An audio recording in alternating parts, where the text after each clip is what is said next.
जगात दररोज अनेक आश्चर्यकारक घटना घडत असतात. अशीच एक घटना सातारा जिल्ह्यातील पाटण तालुक्यातील अडूळ इथं घडली असून काळ्या म्हैशीनं चक्क पांढऱ्या रेडकाला जन्म दिलाय. अनेक म्हैशींना सर्वसाधारण भुरकट पांढरे ठिपके असणारी रेडकं होतात.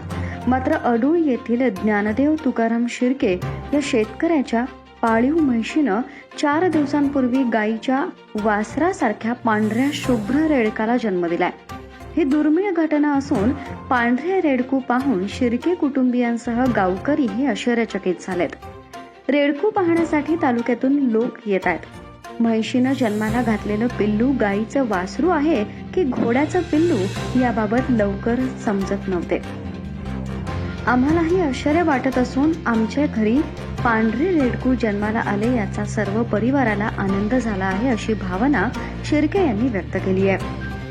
याबाबत पशुवैद्यकीय तज्ज्ञांकडून माहिती घेतली असता अशा दुर्मिळ घटना असून महाराष्ट्रात सुरती नावाची एक म्हैशीची जात असून या जातीच्या म्हैशींमध्ये अशा पांढऱ्या रंगांचे जनुकीय आढळतात.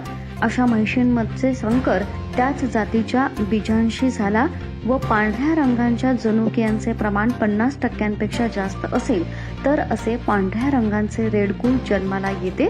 पुढे वाढत्या वयाबरोबर हा रंग फिकट भुरका होतो, अशी माहिती दिली. मात्र सध्या पाटण तालुक्यातील लोकांमध्ये पांढऱ्या रेडकाची जोरदार चर्चा आणि कुतूहल आहे. शिर्के, गाव आडूळ, तालुका पाटण, जिल्हा सातारा. आमच्या घरी 2-3 म्हशी आहेत. तर त्यामधील एका म्हशीला एकदम सफेद कलरचं एक आश्चर्यकारक बाब असं म्हणजे सर्वांना आश्चर्य वाटावं असं एक पहाडे झालेलं आहे. तर डॉक्टरनाही फोन केला परंतु त्यांनी काही सांगितलेलं नाही आणि या आसपासच्या परिसरातील लोक ते आश्चर्य म्हणून बघण्यासाठी येत आहेत.